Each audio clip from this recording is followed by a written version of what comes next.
What's up, fam, and welcome to another episode of the Wanderlust Wealth Show. Today, we have a very special episode because this was actually recorded and filmed live at the Wanderlust Wealth Retreat. Okay, and this episode is with Erica Cobb. If you do not know Erica, where have you been? She is a phenomenal TV show host, podcaster, presenter, TV personality. She is just absolutely incredible. The first time I met her was in 2024.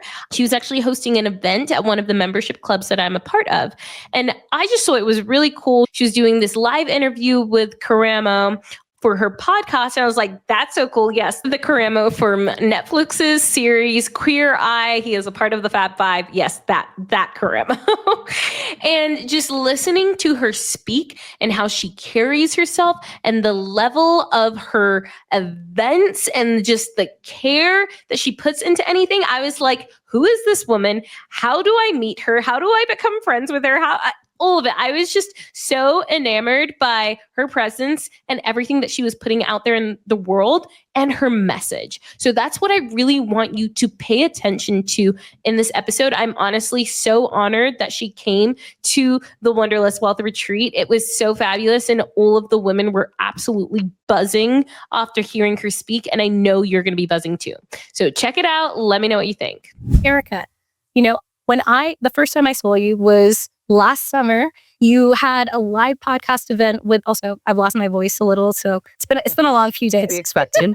Yeah. At a live podcast event with Karamo from Queer Eye, which was incredible. And this was the first time I'd ever seen you speak. And I was like, who is this woman? Like, she is incredible.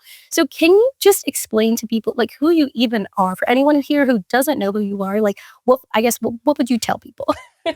Well, I'm like Olivia, just 14 years older. No, I, first of all, am so happy and honored that you invited me here.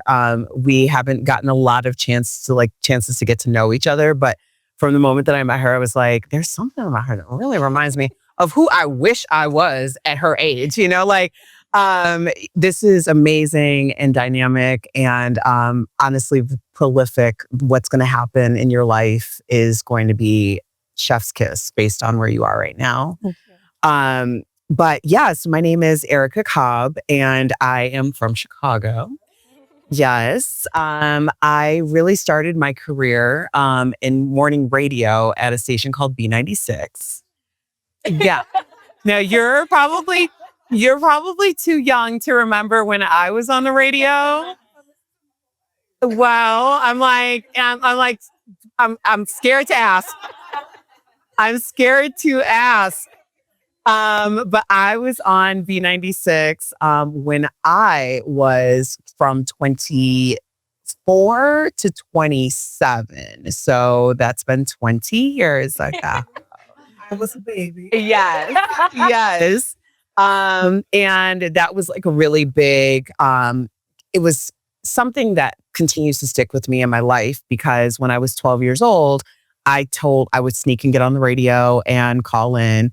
And I told everyone that I was going to be a radio girl. So when I went to college, I got an internship at a sister station. And shortly after I graduated, I was offered the morning show, which at that time, to bring you back, radio was like Netflix. Okay. Radio was a really big deal. And what that told me was a lot about the power of manifestation. And from there, I really just believed that if I set my sights towards something, it may not happen tomorrow, but it's going to happen eventually. So radio brought me to Denver. Denver is, how far do you want me to get into this? Okay, let's go. Okay. Let's go then. I had a morning radio job in Denver. It lasted for about 3 years. At that time, I was married to someone who I'm no longer married to. And I really found myself in Denver, but also my life fell apart in Denver. It forced me to really get real about who I was, how I was presenting to the world, and how those things really intersected. And from there, that led to a divorce, unemployment, and bankruptcy. And that's kind of the genesis of the comeback. Yeah. Okay. This literally segues perfectly to where we wanted to go. So a lot of people, especially in the real estate investing realm and the entrepreneurship realm, they're afraid to fail, right? And you've experienced extremely public failure, right? Like just everyone has known your business, which is terrifying. So can you take us back to that time and what really helped pull you out of that too? So this was before Instagram. So I had a public life before, Facebook was the thing and all of that, but it was very much out there. I'd also done a national show called The Marriage Ref that was on NBC at the time with my then husband. And so it was a very public thing. And I think when I think about that time, what I realized most is that I was in a position where I remember saying, I'm either forced to spiritually die or I'm forced to actually die. And I was really tussling with which one of those things was going to be what happened to me. And I remember my mother coming and it was my mother who put me back at center, because when I was here in Denver, I didn't have that community. I didn't have the family, and I didn't have the people who could act as the family necessarily in place. So it was seeing my mother and how hurt she was that made me find a center within myself. So I chose to spiritually die. And what that meant to me at the time was that, I was posting on Facebook at the time, or I was pretending to be someone else on the radio. I was dressing a certain way and showing myself a certain way. And all of that was really very much smoke and mirrors that I couldn't sustain. So I decided that I was going to get honest, that I'm Erica Cobb. I am filing for divorce. I am broke. I cannot get a job. And when I did that, which was the scariest thing for me, because I had developed this whole persona. And when I had to get honest, it was an ego death. I had to get honest about what that was. And that was my biggest fear. And when I confronted that fear head on, everything opened up for me. Completely. And I resonate with that too, because I used to be an engineer, and I remember the day that I decided that, and I created my whole entire personality around being this Black women in engineering, lifting other Black women up and all of that stuff. And I was like, well, if I don't have this identity and I'm not a woman in STEM anymore, who am I, right? And allowing myself to shed that part of me and have that ego death as well. It's and it was so funny, even for a year or two after, I always told people I used to be an engineer, just to throw that in there, because it was still such a big part of me. But then really being able to let go of that identity, because your career, your money, all of that is not who you really are, right? Right. Tapping back into that authentic you. Who are you really at the end of the day? That's so important, especially because I wish I would have had that type of center earlier. For me, it came a little later. And a big part of the attachment was the fact that to get the #1 morning show at 24 years old in a market like Chicago, we had 1.8 million listeners. We were a massive show, and everyone came to this show. I had met every celebrity. I was very much in that world. And the moment that was taken away from me, it was in my face so much so, not only on Facebook at that time, oh, how the mighty have fallen. Oh, what are you going to do now? Oh, you're not a radio girl. But also, I was 27, barely 27. Your life is barely started. And I'm having the Chicago Tribune writing stories about me, and the fact that even when because I'm writing on Facebook, I never considered my failure or in my success anyone else's failure. And, it basically, and I'm a message to my haters. I have maybe 4,500 followers on Facebook at that time. It's not I was out there, on CNN being like, I'll show you. But a Tribune reporter decided to take my Facebook post and put it in the paper.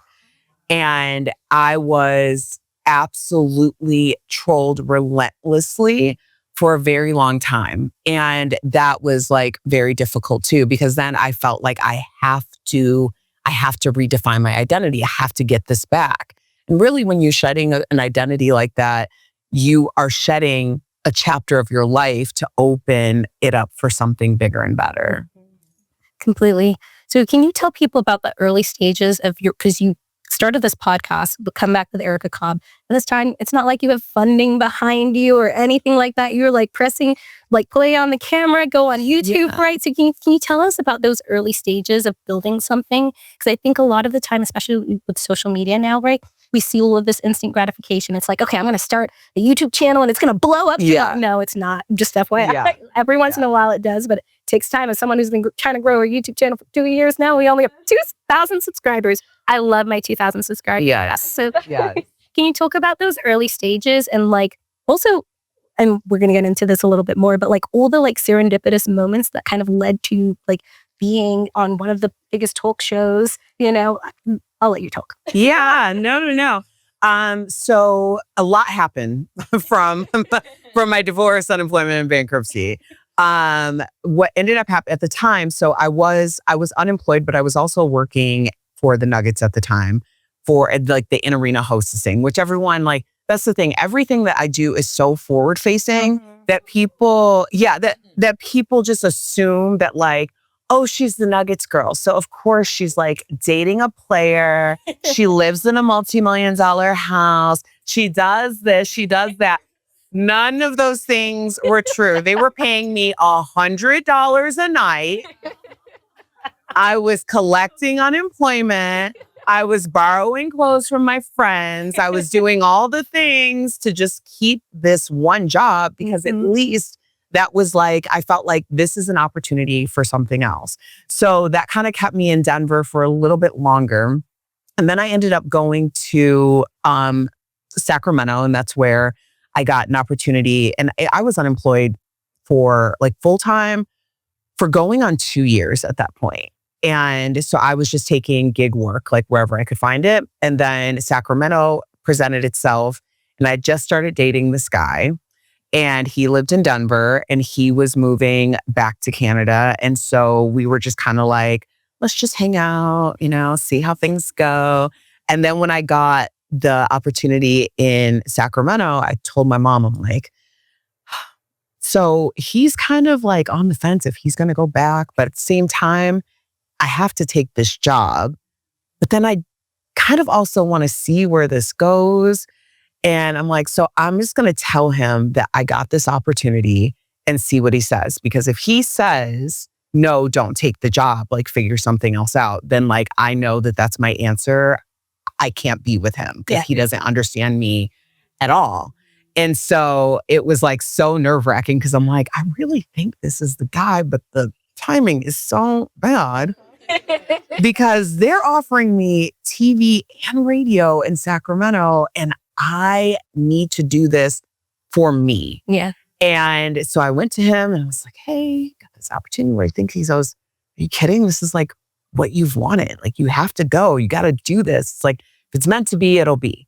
So I go and it was great because it gave me a lot of opportunities to be in front of the camera, which that's just another muscle that you have to work. Yeah. And I was doing that for probably 6 months and he proposed. Oh my gosh.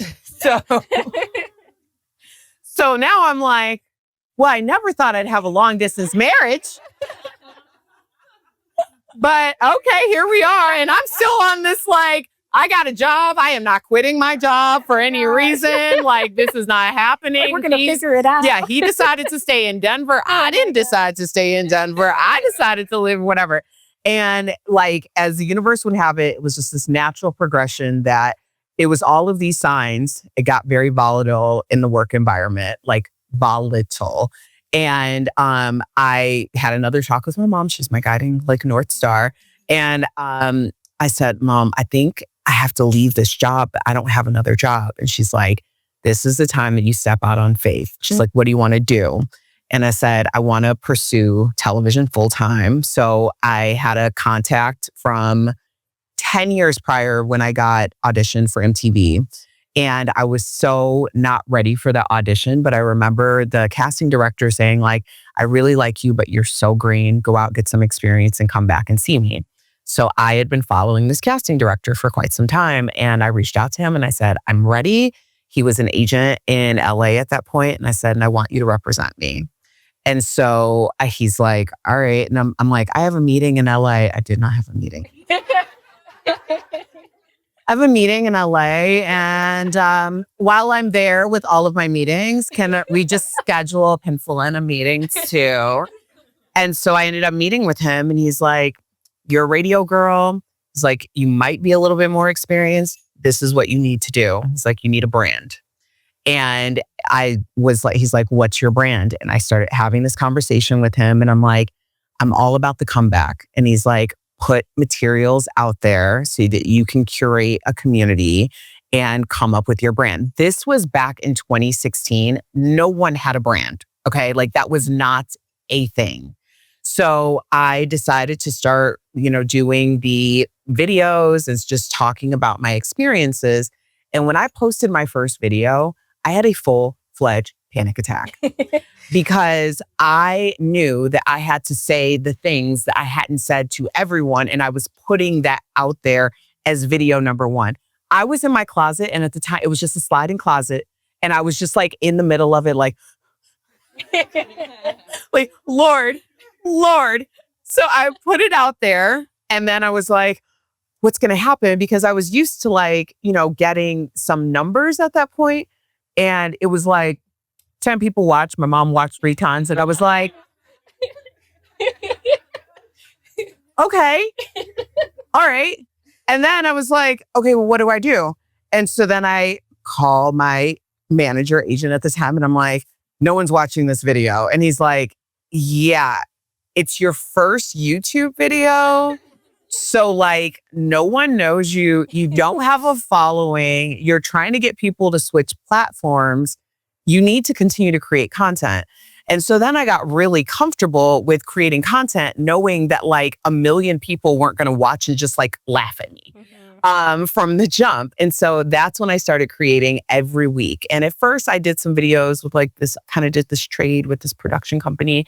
And I did the first 3 videos and they were very highly produced. And then I started doing just on my cell phone from wherever I was, had a message that I wanted to share.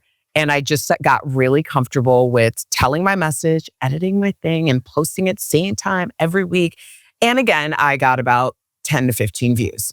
And it continued like that. But every week, I never missed a week because when I first started, I said, at the end of this year, I am going to book a national talk show. Remember the power of manifestation? So when they were looking for people to bring into this audition the following year, because when I got the call, it wasn't even a call, I saw a listing. And I was like, they're doing a national talk show in Denver. And they're looking for radio people, comedians, blah, blah, blah, whatever. I said, so this is my show. I'm just going to go ahead, book my ticket to LA. And I booked my ticket to LA and my hotel. I was not asked to audition. Okay. I just said, I'm auditioning.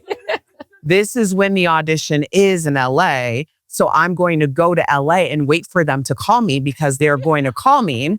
I had no idea that over 5,000 people had applied to be on the show. I had no idea that they were only going to bring 35 people into the chemistry test. And I had no idea that the night before my flight that I was going to be the last call for the last person that they were going to bring into that chemistry test. But the power of manifestation. But God, the ancestors, and the universe. Can I get an amen? Okay. Hey girl, real quick. If you have been dreaming of living life on your own terms, then listen up. Okay. I created a free course that shows you exactly how to buy a rental property using your $75K plus corporate salary and at least $10,000 in savings.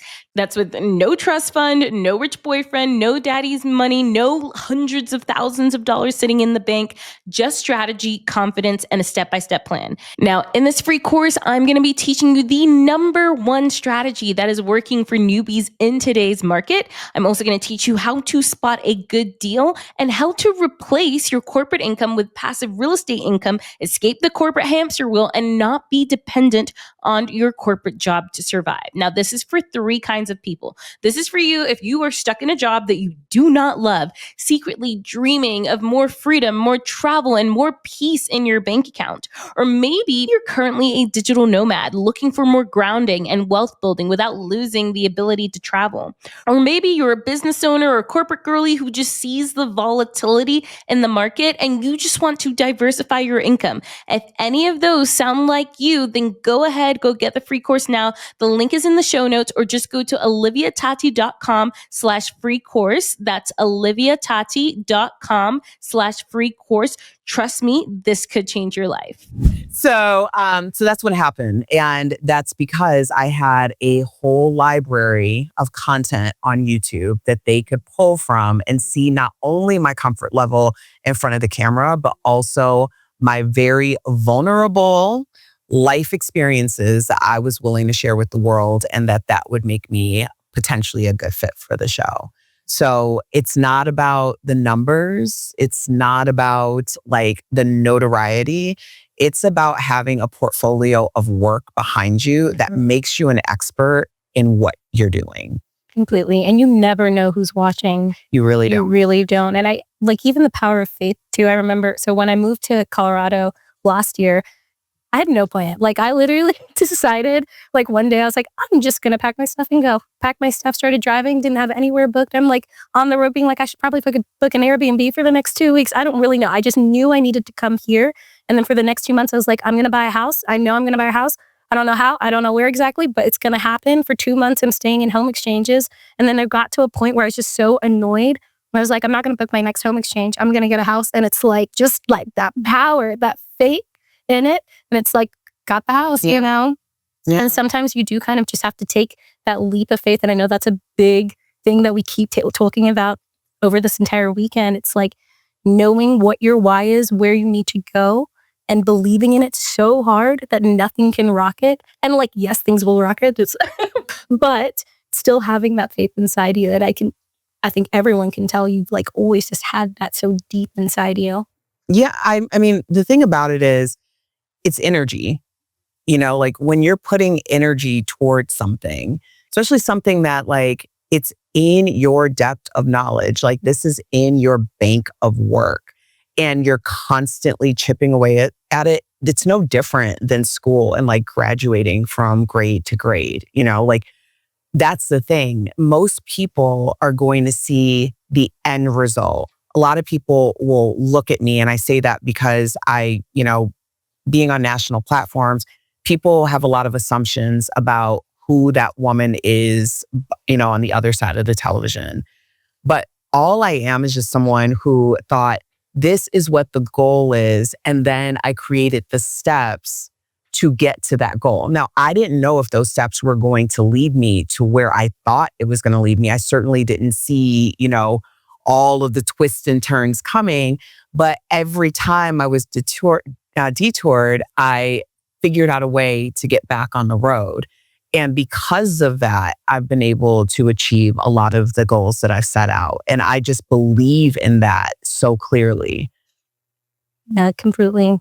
And so another thing that I would say, like a lot of the ladies here are kind of struggling with is, you have a goal or an idea of where you want to go in life. Maybe the people you're surrounding yourself with at that current point in time aren't necessarily propelling you forward to where you want to go. So can you talk a little bit about that and how you've navigated that over the different seasons? People be peopling. Okay.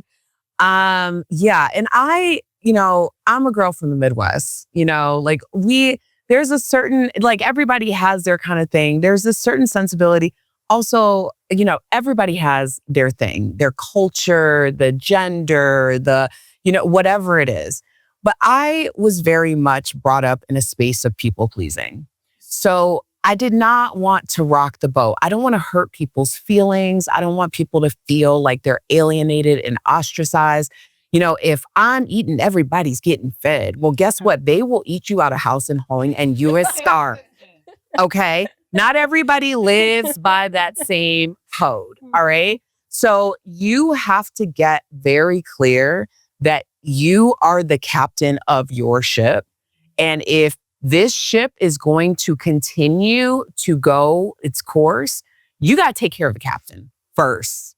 You got to take care of the captain of your ship first. Mm-hmm. So if that means for you that you're feeling like you're a little bit selfish in this season, that's what has to happen, because people will cling on to you. They will suck you dry, and they'll do it in the name of love and loyalty.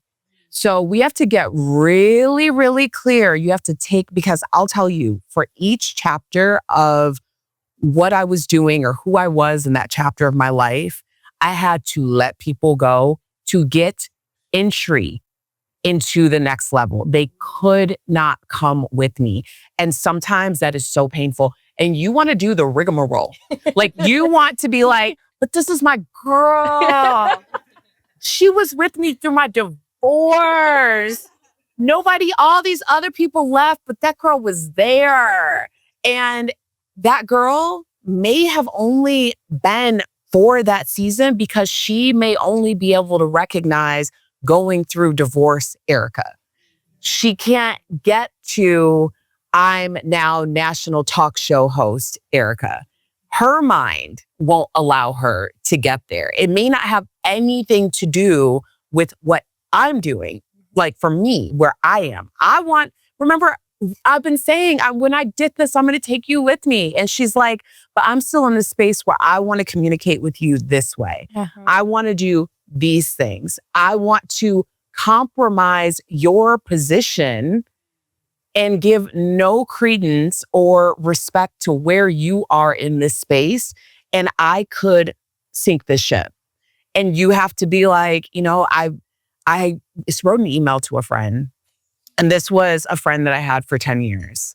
And she did something that was so egregious, and it literally compromised my job. And I had to send her an email, and I went to therapy for 6 months before I sent this email because I just didn't want to do it. I just could not believe that we were here. Mm-hmm. And my therapist, we went for 2 months editing this email. I could not send it. The email started, it was 5 pages. Oh. By the time I sent the email, it was 3 sentences. Wow. And I sent that email and she responded with 5 pages and basically told me everything that went into the methodology of how we ended up in this position. And I went to my therapist and we read it together. And she said, do you have closure? And I had closure that day. Yeah. Because she told me she filled in every single blank because I was like speculating, like, this can't be true. She would never do that. Is this really, can I trust this person giving me this information? Can I trust the 3 people giving me this information?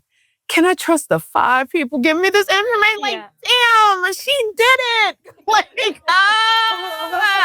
like, oh my gosh. But that was such a good lesson for me because then when it happened again with another person, I caught it early. And I didn't allow myself to be put in a position where I was vulnerable to something like that. And that's another muscle that we have to build. Yep. Yeah. Completely. And so, after Daily Blast Live, big national talk show, what was and you guys had it for 5 years or 7 years. Incredible. There's a lot of things to talk about. Just being on the talk show in general, like you're very much in the public eye, and especially with social media, they like to take clips. They like to, sorry. But social media, they like to take clips and spin them and say, yeah. So how have you dealt with that, especially putting yourself out there? Because something I tell a lot of girls is like, tell people about your journey, put yourselves out there. Otherwise, people don't even know what you're doing. But the downside to that is you can get, some hate on the internet and you can get like people, and there are a lot of opinions. Yeah. Yeah. Oh, I'm getting dragged on Instagram right now as we speak. Apparently, I didn't gatekeep for the culture and I'm not Black enough. Today. Tomorrow, it'll be something else. I was like, oh, is that who I am today? Okay. Well, I'm going to a retreat to talk to some women who have positive energy going on. So, hello, ladies. Yeah, now it's like, I'm not going to lie. If I'm in a vulnerable state, if I'm feeling weak and I open up my phone and someone says something that hits a pain point for me, something that generally it's something that someone that was a problem or an issue for me when I was younger. Like if they say something to that effect, it's little Erica that gets hurt. And then I have to protect her. Mm-hmm. So that's really where a lot of that comes in. But like today I was like, oh, but y'all are fighting amongst yourselves and we're almost up to 60,000 views. So I have an interview coming up on Tuesday that'll work really well. Now it's strategy. Like, let them have their moment. Let them go. Let them drive that number to 1 million. And it has happened. It has happened a few times. And what I do now is I post and ghost. Mm-hmm. And it kind of, it hurts me a little bit because it hurts with my engagement with my core. Yeah. But then I'm also finding other ways to engage with the people who are really there because we have a connection. Mm-hmm. So post and ghost is a thing. And then when I can come back and be like, okay, so let me look at the follower thing. All right, so this somehow got serviced out to 75% of people who aren't my followers. So then it got serviced out because someone who likely had a bigger following was like, hey, look at this girl shucking and jiving or whatever it is that day. It could be anything, whatever it is that day. And then they post it. And I'm like, all right, well, some of these people will follow and they'll continue to like try to drag me. Most of them are just like contributing to the algorithm. So, you just have to kind of like balance that out. But I think of it more in terms of like, thanks. Like last time I posted, I got 2,500 views and I have some other things going up and I kind of need these to kind of move. So strategy. If this one comes, yeah. So I think about it more like a business. Yeah. And honestly, social media really should be thought of in terms of a business, especially for women like you. Yeah. Completely. And so on the Daily Blast Loud, you were the only Black female on the entire... At a certain point, there were 2 others and they came and went, but I was there for the entire 7 years. Yeah. Can you talk about, like, I know for a lot of women here too, sometimes like they're supporting their family and they kind of feel like this weight of like being the first person in their family to do this or the first, for me, like first Black female to become an engineer in the family. And there's kind of like that weight that you hold and you want to like show the young people, like maybe it's your cousins, maybe it's your nieces and nephews. Can you talk about like the weight that you had to hold while being on Daily Blast Live and how that kind of affected you? Luckily, for me, I didn't really go in. It's more, the relationship with my father is a little bit more complicated than the relationship with my mother. And my parents are still together. They've been together I'm 44, so 45 years this year. And they have a they have a business relationship type thing. So for my father, it was always like, I'm never trying to like prove anything to my mother. My mother's like, girl, I already knew you were going to do that. My mother, like, she just believes, like, this is what, if you say you're going to do it, we know you're going to do it. Just call us for the ceremony. Like, it's very much like that. My dad is very difficult to get anything out of, good, bad, and different. So I do find myself, because growing up, been through a lot of therapy, growing up, my dad was never really a person to be like, yeah, you should go do this and you'll be successful at it. My dad would show up when I decided to do a pageant and I won, then he would show up. And so that taught me And it's something that I carried into my marriages too. Like I have to achieve something in order to get this validation, particularly from men. And so it gave me this very, success driven thing. And so that's where that came from more than anything, because when I started going viral, which was season 2, my father started posting all of my content on social media. And that fed something in me. Like, okay, well, now I have to continue to do this because that means that I'm successful. And what I learned in therapy was that, I was kind of struggling with this dynamic with my husband, because my husband doesn't need me to succeed in something to love me and give me that type of validation. And when I project that onto him, it's triggering to him. And so that was something that I had to work through. And because I know that that's not the dynamic between myself and my husband, it's made me reprogram my brain that that shouldn't be the dynamic between myself and anyone else, particularly when it comes to men. So for me, I think like having those dynamics that are so diverse within my own immediate family really kind of helped me be more balanced on that platform. Yeah. Because even when when my content started going viral, I didn't know. Like it wasn't on my platforms. So people were like coming in and, I'm getting like random celebrities like reaching out to me or following me and commenting on my things. I'm like, how does this person know who I am? Because to me, I'm Erica in Denver the same way I was Erica in Denver when I landed here to do a local morning radio show. Yeah. So like, how did like Tay Diggs find me? That's weird. Like, how did, like it was like things like that where I'm like, and then people would be like, you have like 1 million views on this, blah, blah, blah. Or, like, and I was like, I have no idea.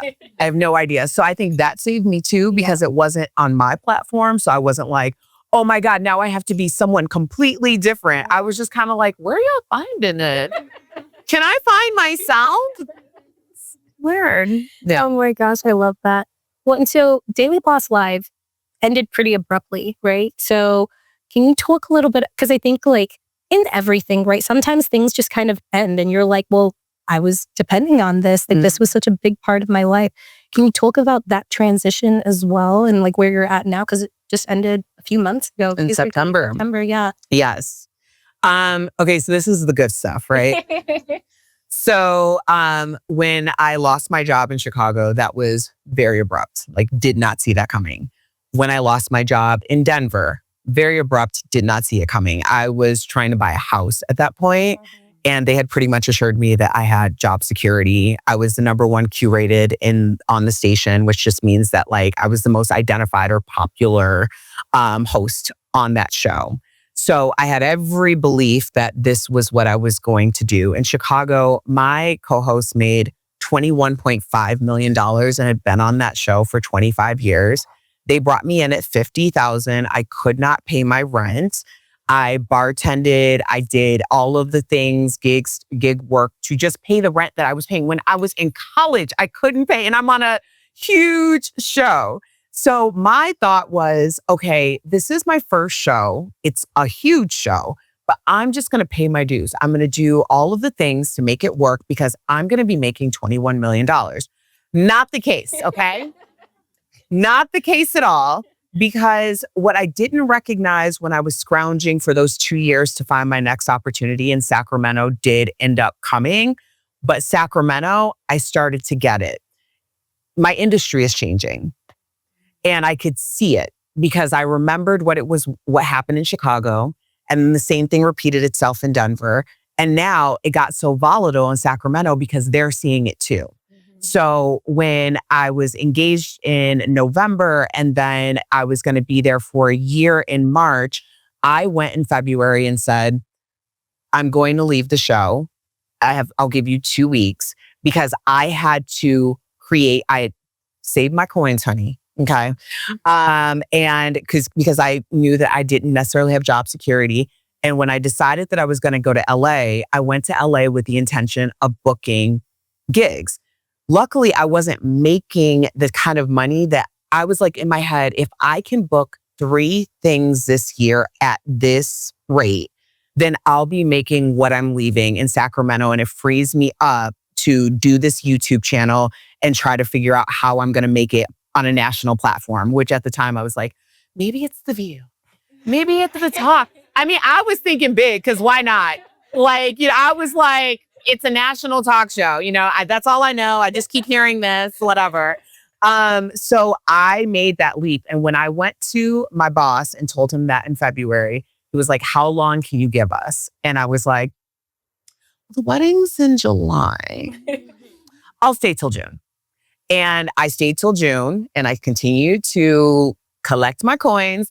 And then immediately after the wedding, I went to LA and that's when that whole thing happened.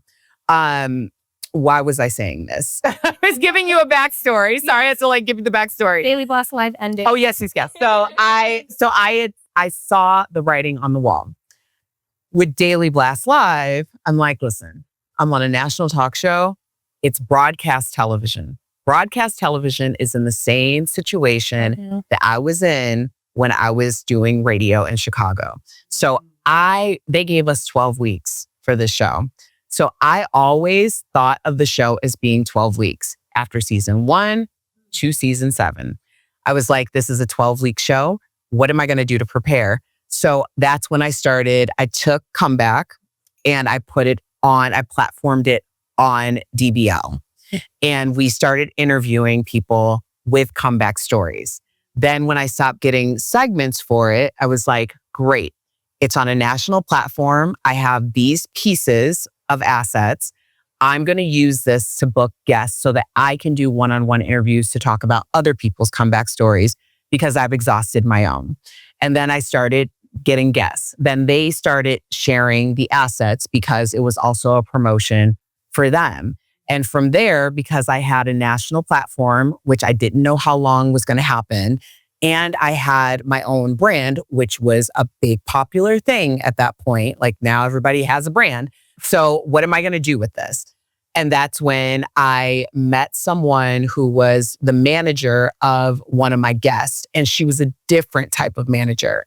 She's a Black woman in New York. And she was basically curating and organizing all of the assets of her clients. And from there, she took what we had and then she pitched it out. And I was like, I will take anything you can get me. So that's when I started having conversations with her and started covering red carpets, which was something I hadn't really done in the past. And then from there, I couldn't get the show to say that they would cover these red carpets.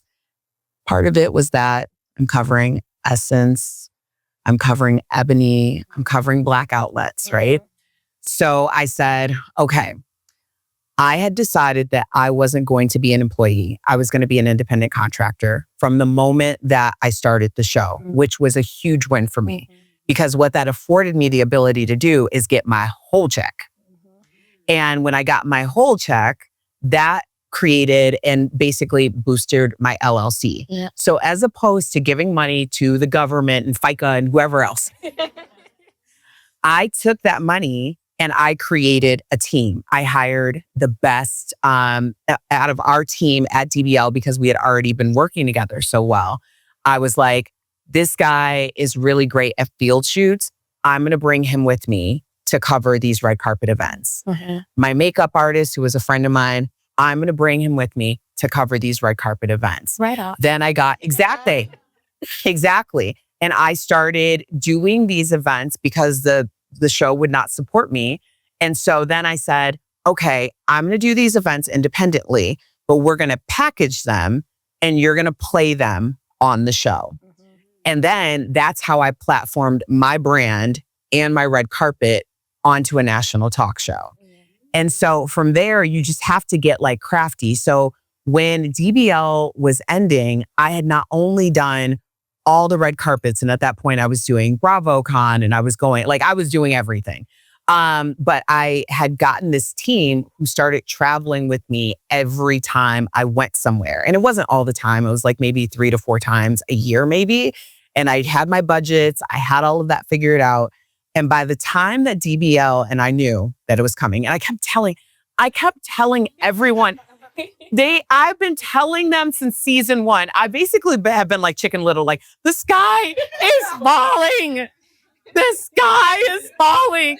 Like, I'm like, did you see? The Reel just got canceled. The Soup just got canceled. The Talk just got canceled. We are getting canceled. I'm not saying it to freak people out. I'm saying it to tell you to prepare.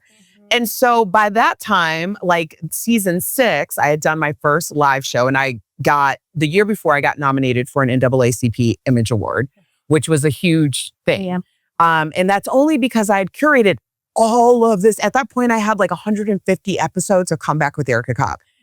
And in the beginning, no one was even watching it. So like, remember that, okay? This little thing, if you go back to 2016 on YouTube for me, there are still videos that only have 25 views. And that same brand got an NAACP Image Award. I walked the red carpet next to Angela Bassett. Okay?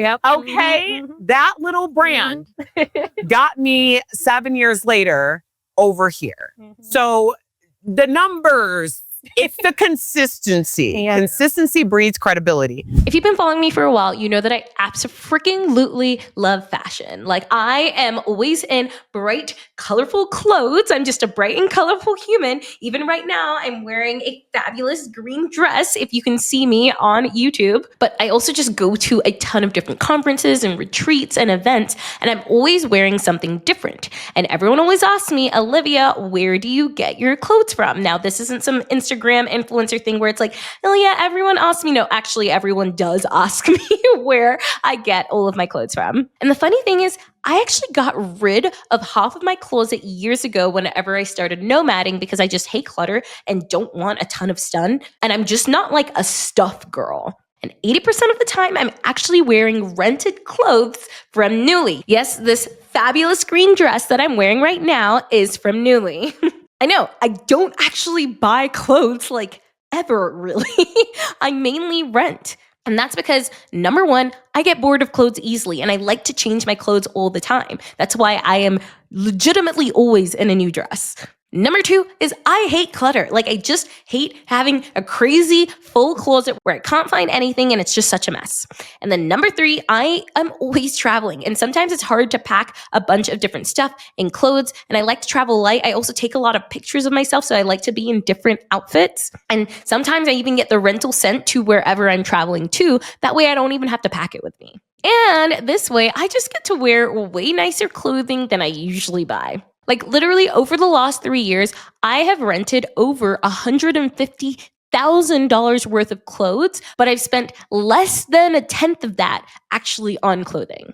And that's why I absolutely love Nuuly, because they have so many different things, so many fun items. I love that they have really fabulous brands like Farm Rio and sometimes even McDougall, which is a luxury brand. I've rented $1,000 dresses from them for the same price as my membership. And it's great because they have super classic items, but they also have fun staples in there too. Because you can rent everything from dresses to coats to everyday outfits like jeans. Now, you're actually in luck right now, because I have a special link where you can actually try a Nuuly subscription and get $30 off of your first month subscription. So use the link in the show notes below to try Nuuly out, or go in and type oliviatati.com/Nuuly. That's Nuuly. And I have a discount code in there. Go ahead, try it out. Let me know how you like it. It has been a total game changer for me to level up my wardrobe. So go check out Nuuly. Remember, oliviatati.com/Nuuly, or go use the link in my show notes.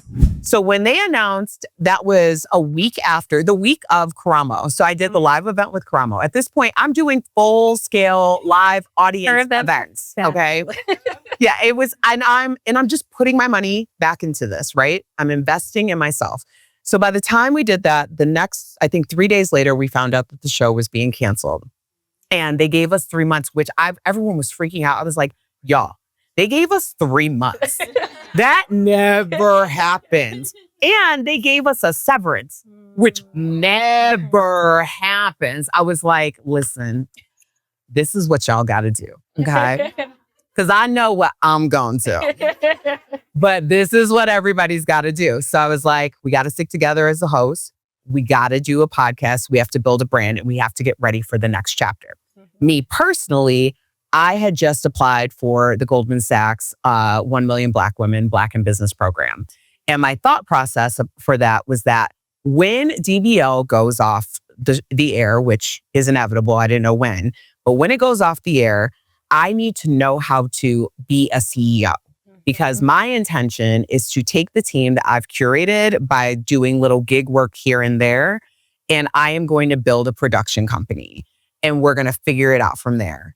And sure shit, when I got the notification like 2 weeks before the live event that I got accepted into that program, the show was announced that it was ending September 6th, and orientation for Goldman Sachs at NYU Stern was September 9th, the following Monday. So when you Really? Yes. Really? And I did that program. It set me up for success. And I had a handful of people, more than a handful, a lot of people were like, I want to come with you. I could only take 4. So we're a production house of 5 right now. And then we, get independent contractors for other things and stuff. But I was like, okay, all right, I got to go find money.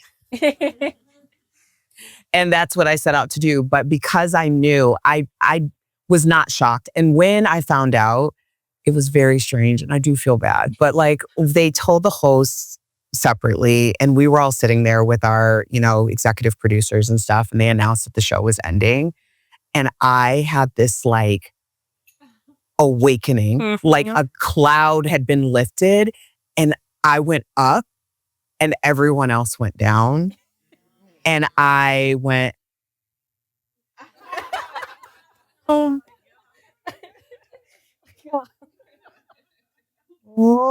no.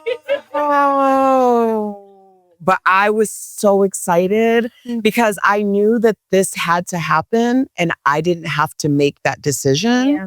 So it was freeing for me. It was a lot of freedom. But it also was an opportunity to say, hey, we have something really great here. Let me do what I've done over here to try to get us something else. Because what we have, it's undeniable. So we've stuck together. Oh, so amazing. I know it was so wonderful because then you had the live DBL event as well, which I so produced. Cool. Oh, I'm just saying, literally. I produced that event. No, her events are fabulous. She'll have a saxophone player there and it's just a whole, it's fabulous. Thank you. Oh my gosh. Well, this has been incredible. I wanted to open up the floor to questions. Does anyone have any questions they want to ask? Because you talk about consistency, and I feel like that is my ultimate weakness. What are some of your tips to help you keep with that consistency? What can you be consistent on? Be honest with yourself of what that consistency looks like. To me, it's no different than if you're I want to create a healthier lifestyle. So starting tomorrow, I'm going to meditate every day. And then after a couple months, you're man, I meditated every day.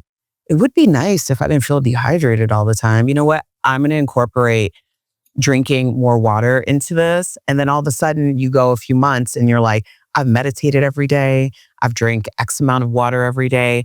And you just keep building on from there. Find something that will be a home run. It's almost like a checklist. When I write a checklist, and I still physically write a checklist, I'll put write checklist at the top.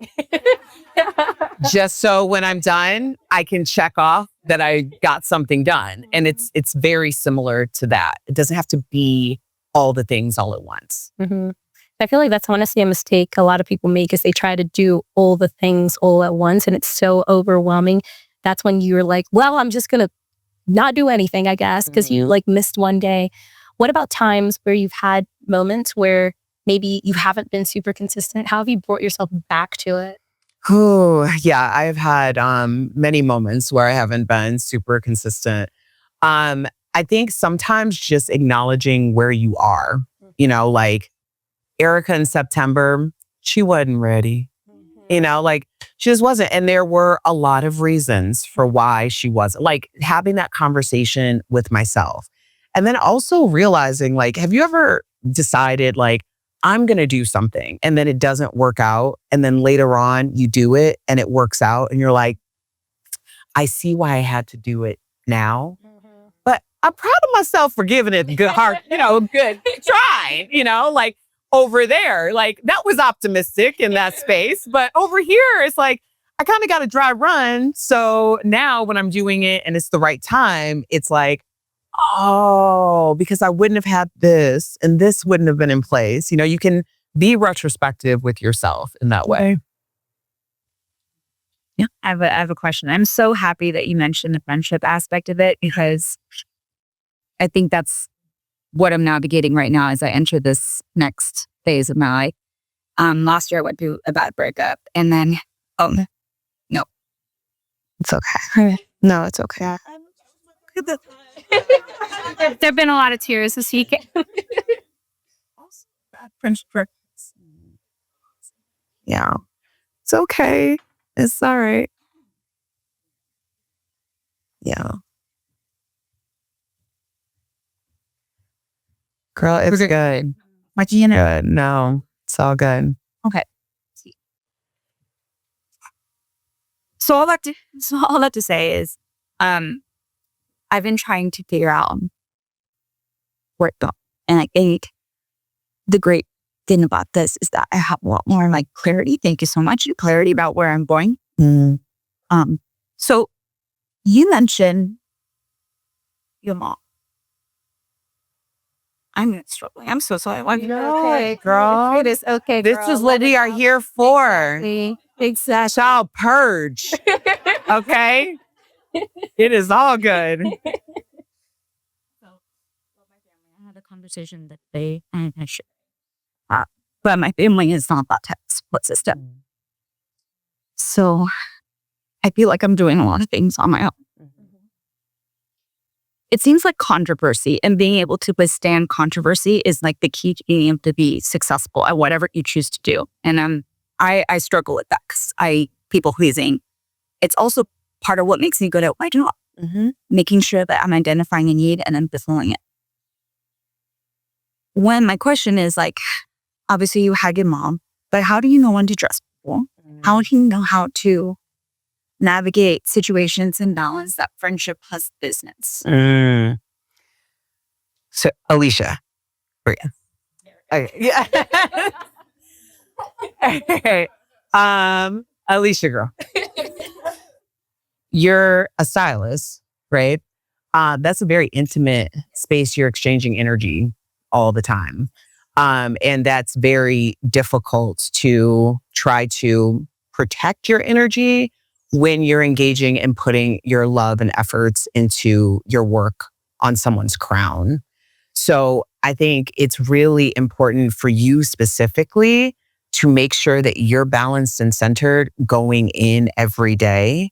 And then also, if you don't have like a routine after you're done with work, to like sage and balance and center yourself again so that you're like really I feel like rituals a lot of times, regardless of, the level of spiritual or not you are just your way of reaffirming to yourself that this is the most important. Who you are is the most important. Your energy around you is the most important.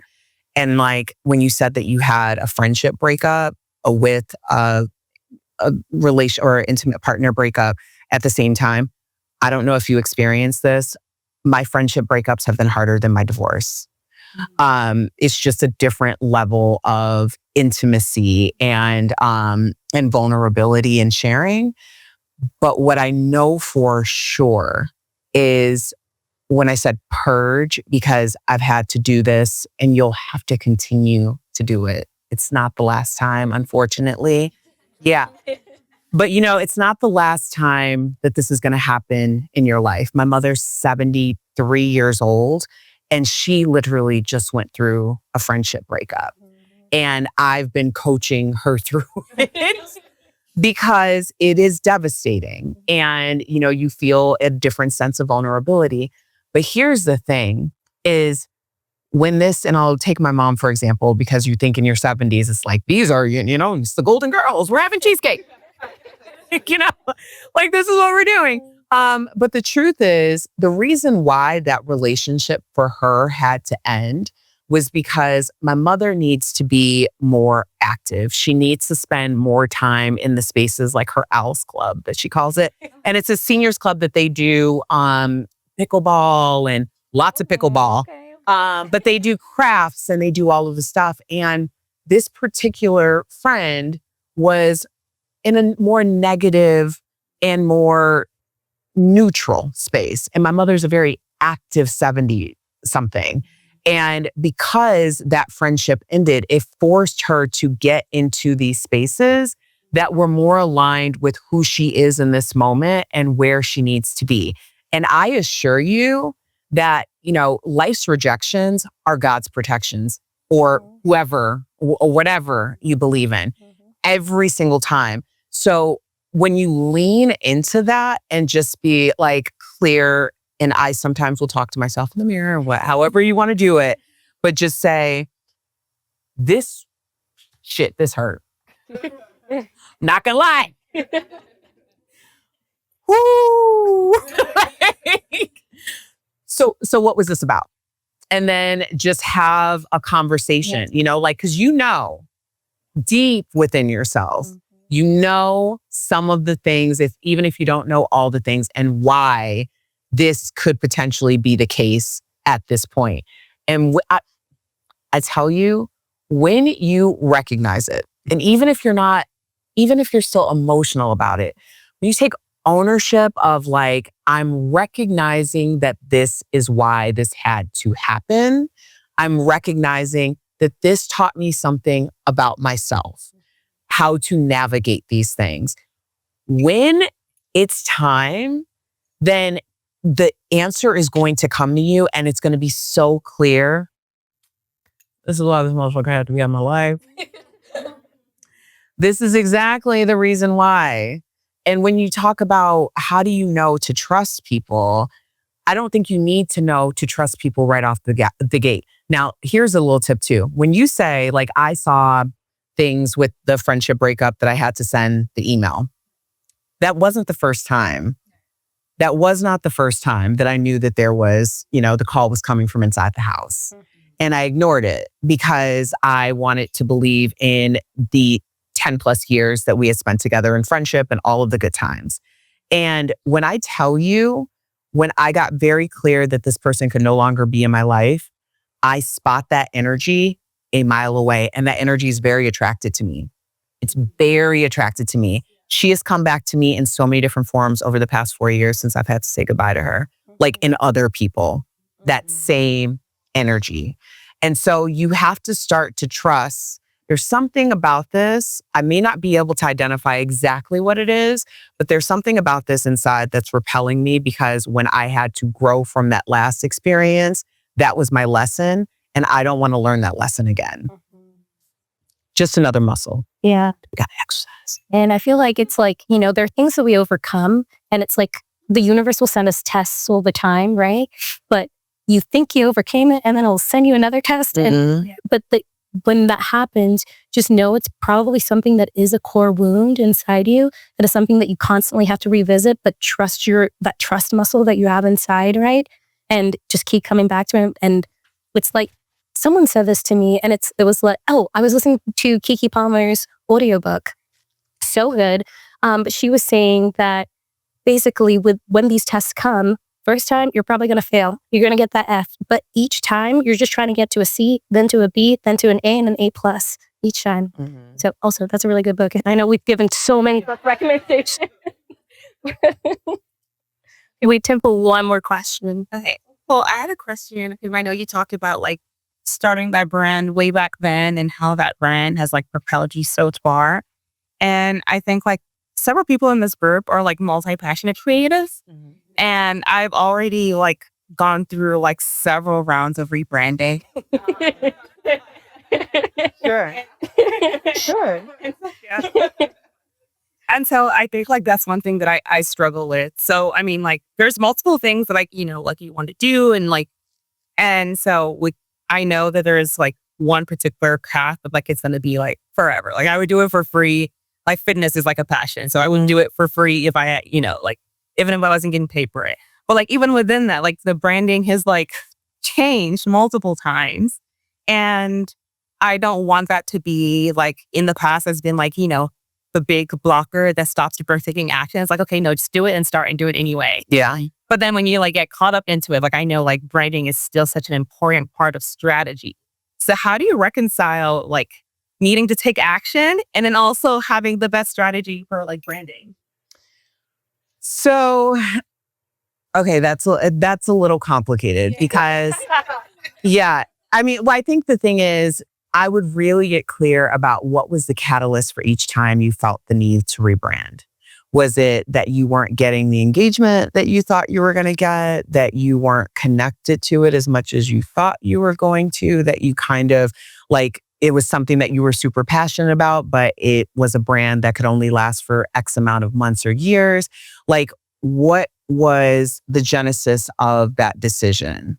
And from there, I would troubleshoot like, okay, but I really enjoyed this subject matter. And then over here, I enjoyed this direction or niche of that subject matter. And then maybe there's a center between all of those decisions to rebrand that feel like something that'll catapult you and have a sustainable brand for you.